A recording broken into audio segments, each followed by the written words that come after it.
Hello everyone, welcome back to the Hina Jain podcast.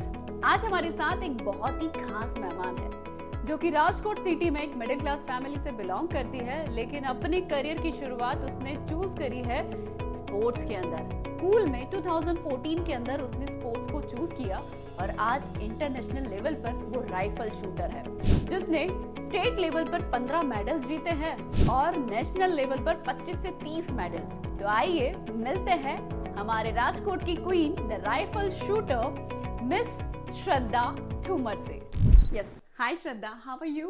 I am fine. Okay, मैंने आपके बारे में बहुत सुना है कि आपने राइफल शूटिंग में अपना बहुत बड़ा नाम और खिताब बनाया है। तो मैं जानना चाहूँगी, जब आपने ये शूटिंग में या फिर स्पोर्ट्स की दुनिया में जब आपने अपना पहला कदम रखा, तब आपका माइंडसेट क्या रहा होगा?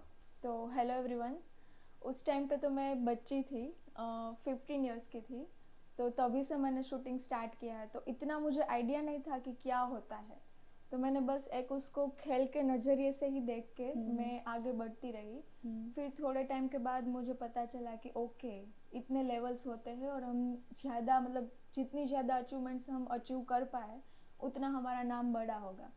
तो फिर उसके बाद थोड़ा सा माइंडसेट ऐसा था कि नहीं, कुछ करना है, क्योंकि अप्स एंड डाउन्स तो आते ही रहेंगे स्पोर्ट्स में जी। तो बस वही चीज़, फिर उसी टाइम थोड़ा सा मेंटली स्ट्रॉन्ग रहना ज़रूरी था मेरे लिए। सो एट दैट टाइम कभी तो आपको ऐसा लगा होगा ना, नहीं यार छोड़ देती हूँ मैं, क्योंकि आप जिस टाइम की बात कर रहे हो ना, आज से बहुत साल पहले स्पोर्ट्स के अंदर करियर बनाना, ये लड़के तो क्या लड़कियां तो बिल्कुल भी नहीं सोच सकती। हाँ बिल्कुल। तो ऐसे टाइम पर अपने आप को मजबूत रखना, तो कुछ तो ऐसे चैलेंजेस आए होंगे ना जिसको आपने फेस किए। हाँ बहुत, घर छोड़ने का टाइम आया था मेरा, क्योंकि हाँ मैं प्रॉपरली यहाँ पे गुजरात में राजकोट में रहती हूँ और वडोदरा शूटिंग एकेडमी करके गुजरात के टॉप 25 प्लेयर्स वहाँ पे वो लोग रखते हैं। तो उसके लिए मुझे राजकोट से वडोदरा शिफ्ट होने का था। तो मैं आज तक घर से बाहर ही नहीं निकली, यहाँ तक मैं अपने मामा के घर भी नहीं जाती थी, रात को भी नहीं, मुझे अपने घर ही रहना होता है ऐसा। तो उस टाइम पे थोड़ा टफ था कि मैं कैसे करूँगी, वहाँ पे कैसे जाऊँगी मम्मी पापा को छोड़ के। फिर फैमिली ने मुझे बहुत सपोर्ट किया, उन्होंने समझाया कि नहीं, आगे बढ़ने के लिए कहीं तो जाना पड़ेगा। तो बस उस टाइम मैंने घर छोड़ दिया और वहाँ पे गई। फिर उस टाइम नए कोचेस यहाँ पे स्टेट लेवल के होते हैं, वहाँ पे नेशनल लेवल के कोचेस हमको ट्रेनिंग देते हैं। तो सारे प्लेयर्स नए टफ प्लेयर्स आते हैं, उसके साथ कॉम्पीट करना थोड़ा सा टफ रहता है कि फिर कंपटीशन ज़्यादा बढ़ती है हमारी। तो उस टाइम मुझे इससे अच्छा करना है, नहीं मुझे इससे मेरा कम हो रहा है, मैं क्या करूँगी वगैरह वगैरह। लेकिन स्पोर्ट्स पर्सन हो तो सीख गई धीरे धीरे करके सब। Very nice. तो वो स्पोर्ट्स पर्सन की ऑलरेडी स्पिरिट जो थी वो आपके अंदर पहले से थी, दैट्स व्हाई ये परफॉर्म हुआ। हाँ बिल्कुल, अदरवाइज बहुत मुश्किल होता है, बहुत ही ज्यादा। तो सी श्रद्धा, क्या होता है कि आज हमारी सोसाइटी में भी बहुत सारी ऐसी लड़कियां हैं ना जो स्पोर्ट्स में अपना करियर बनाना चाहती है। अब आपके पास तो फैमिली सपोर्ट था, राइट, बट सबके पास वो सपोर्ट नहीं होता है। चाहती है दिल से कि हाँ वो देश के लिए कहीं खेलने जाए, वो इंडिया लेवल पर खेले, इंटरनेशनल लेवल पर परफॉर्म करे, बट वो लोग कर नहीं पाते। So I want to ask you कि क्या ऐसी चीज या उन्हें क्या हौसला रखना चाहिए, किस टाइप का माइंडसेट अपने अंदर फिट करना चाहिए ताकि वो उस लेवल पर जा सके without any family support? Okay, तो कुछ करना हो तो कुछ ठान लेना पड़ेगा। सभी ने सुना ही होगा। तो कुछ डिसाइड करना पड़ेगा कि नहीं, मुझे ये चीज़ करनी ही है।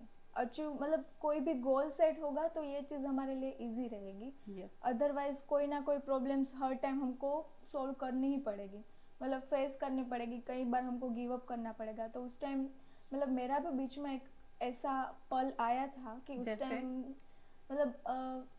स्कूल ख़त्म हो गई थी। फिर कॉलेज में मैं सोच रही थी कि मैं मास्टर्स करूँ या फिर नेशनल लेवल तक आई थी मैं। और मेडल्स नहीं आ रहे थे। मेरा क्या था कि मैंने 2014 से स्टार्ट किया था, तो कंटिन्यू हर एक नेशनल्स में मेरे मेडल थे। लेकिन कोविड आया था ना बीच में, तो 2 साल के लिए मेरे मेडल्स ही नहीं थे। तो उस टाइम पे मैंने सोचा कि चलो गिव अप कर देती हूँ, छोड़ो अब नहीं करना है। फिर सोचा कि यार इतने तक पहुंच गई हूँ। फिर हमने बचपन से बहुत सारी कहानियां सुनी है हमने, कि यहाँ तक पहुंच गए, उधर ही हमारा कुछ था, तो फिर क्यों हम छोड़ दे। फिर सोचा कि नहीं, जाओगे तो कुछ करके ही जाओगे, सबको पता होना चाहिए कि श्रद्धा ठुमर कौन है। ऐसा नॉर्मल लड़की बन के मुझे नहीं रहना। Okay, that's really nice. बहुत अच्छी बात आपने बताई कि मन में ठानना बहुत ज़रूरी होता है, चाहे फैमिली, चाहे आपका सोसाइटी, चाहे कितने ही लोग आपके खिलाफ क्यों ना हो जाए, खुद का हौसला होना बहुत ज़रूरी है। बट फिर से एक और चैलेंज जो एक लड़की ठानने के बाद भी अपने दिमाग में लेकर के घूमती है, और बहुत बड़ा सवाल है ये कि क्या स्पोर्ट्स इंडस्ट्री के अंदर लड़कियों के लिए सेफ्टी है इतनी? बिल्कुल, बहुत ज़्यादा है। क्योंकि स्पोर्ट्स की वजह से हमको लड़ना आएगा। बाहर तो हमें देखो, मतलब कहीं भी जाओ, ऐसा अभी ये जनरेशन ऐसी रही नहीं कि किधर भी लड़कियों को सेफ्टी नहीं है। अभी हर जगह पे लड़का लड़की इक्वल है।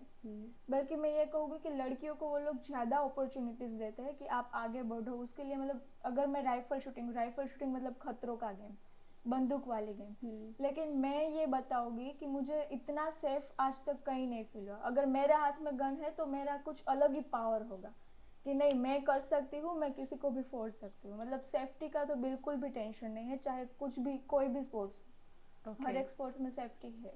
That's fantastic. बहुत अच्छा लगा आपसे बात करके, और डेफिनेटली आपकी छोटी छोटी बातों से शायद हमारे इंडिया की बहुत सारी ऐसी लड़कियां हैं जो शायद अपने डर की वजह से घर से बाहर नहीं निकल रही है, या फिर है इंटरेस्ट स्पोर्ट्स में, लेकिन फैमिली वाले वही बात कहते हैं कि करियर थोड़ी स्पोर्ट्स में बनता है। लेकिन यस, हमारे पास बहुत सारे ऐसे एग्जाम्पल्स हैं। श्रद्धा इज ऑल्सो एन एग्जाम्पल। सो इससे ये इंस्पिरेशन मिलती है, और हमें भी ये ठानने की जरूरत है कि नहीं, हो सकता है, डेफिनेटली सेफ है, और बहुत सारी अपॉर्चुनिटीज जो आज लड़कियों के लिए हमारी गवर्नमेंट हमें दे रही है। थैंक यू सो मच श्रद्धा, हमारे साथ जुड़ने के लिए। Thank you.